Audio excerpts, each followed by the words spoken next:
નમસ્કાર, આપ જોઈ રહ્યા છો નેશન પ્લસ ન્યૂઝ. હું છું આપની સાથે વિભિક્ષા પરમાર. નર્મદા જિલ્લાના સાગબારા તાલુકામાં જંગલની જમીન પર પાક વાવવાના મુદ્દે ચાલતો વિવાદ હવે વધુ ઉગ્ર બન્યો છે.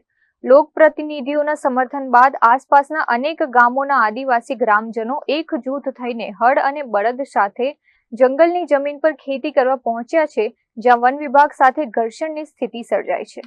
સાગબારા તાલુકાના હલગામ, પાડી, દોધનવાડી અને ખોપી સહિતના આસપાસના ગામોના લોકો પોતાના હક માટે એકજૂથ થઈને જંગલ વિસ્તારમાં પહોંચ્યા છે. સાંસદ મનસુખ વસાવા અને ધારાસભ્ય દર્શના દેશમુખ દ્વારા ગ્રામજનોને સમર્થન આપવામાં આવ્યા બાદ આજે ગ્રામજનો હળ બળદ સાથે ખેતરમાં ઉતરી આવ્યા હતા અને ફરી એકવાર ધરણા પર બેસી ગયા છે. મુજબનું ખેડાણ ચાલુ રાખે એ માટે સરકારને અપીલ કરીશું. પણ એ જ્યારે આદેશ આવે ત્યારે પણ આપણે શરૂઆતથી હું કહેતો આવી જ્યારે મીટિંગ કરી છે, આપણી લડત અહિંસક હશે. ગાંધીજીના સત્યાગ્રહ, ગાંધીજીની લડતની જેમ આપણી લડાઈ ચાલવાની.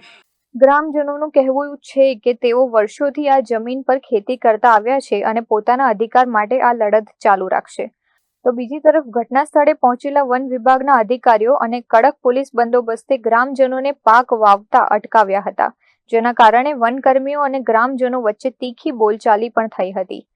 જંગલની જે જમીનનો વિવાદ હમણાં ચાલી રહેલો છે અને 2002થી અમે આ જમીન કરીએ છીએ અને 2025 પછી અમને આ જમીન કરવા નહીં દેવામાં આવતી. તો અમારી લડત 2025થી ચાલી રહેલી છે.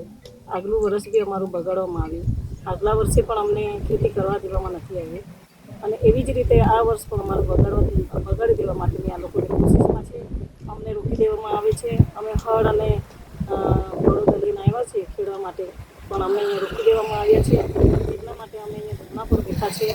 આજે આખો દિવસ ધરણા કરીશું અને આવતીકાલે આદિવાસી વિશ્વ દિવસ છે, તો આવતીકાલે પણ અમે અહીંયા આદિવાસી દિવસ અહીંયા જ ઉજવીશું અને અમે ધરણા અને અમે ચોક્કસ મુદતે આ ધરણા અમારી રહેશે અને ચાલુ રહેશે.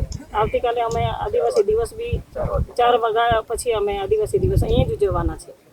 આપ સૌ પણ બધા જેને પણ આ વિડીયો જોવામાં આવે તો બધા નોંધ લેશો. બધા અમારી સાથે આવો, અમારા ખેડૂત ભાઈઓ સાથે આવો અને આપણે બધા વિશ્વ આદિવાસી દિવસ અમારી આ જમીનના સ્થળ પર આપણે બધા ઉજવીશું. આજે સાગબારા તાલુકાના ખોપી ગામમાં જે જંગલ જમીન ખેડતા ખેડૂતોનો વિવાદ છે, એમાં આજે ખેડૂતો જંગલ જમીન વર્ષોથી ખેડે છે ને એ ખેડવા માટે આવેલા. તો આજે જંગલ ખાતાએ પોલીસ સ્ટાફને બધું ઉતારીને આજે એમને ખેડતા રોકવામાં આવ્યા છે. એના માટે અમે આગેવાનો આવ્યા છે અને ખાસ તો અમે સરકારને એ જ કહેવા માંગીએ છીએ કે આદિવાસી સમાજ અનાદિકાળથી આ દેશમાં રહે છે અને આ દેશનો મૂળ માલિક છે અને તો પણ આદિવાસી સમાજ માટે 5મી અનુસૂચિ લાગુ પાડી, પૈસા અલગ અલગ કાયદાઓ લાગુ પડ્યા, તો પણ જંગલ ખાતું અલગ અલગ પ્રકારે હેરાન કરીને આદિવાસી સમાજ જમીન નહીં ખેડાય એના માટે અટકાવવામાં આવે છે.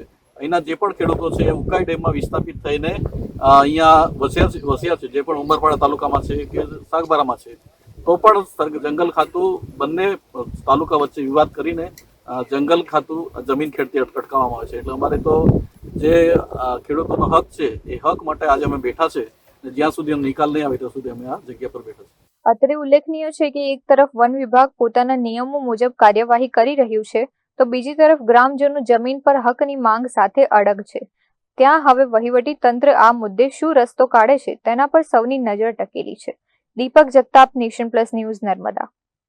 સમાચારોના સતત અપડેટ મેળવવા માટે અમારી નેશન પ્લસ ન્યૂઝની યુટ્યુબ ચેનલને સબસ્ક્રાઇબ કરો, બેલ આઇકન દબાવો અને જોડાયેલા રહો ફેસબુક, ઇન્સ્ટાગ્રામ અને ટ્વિટર પર.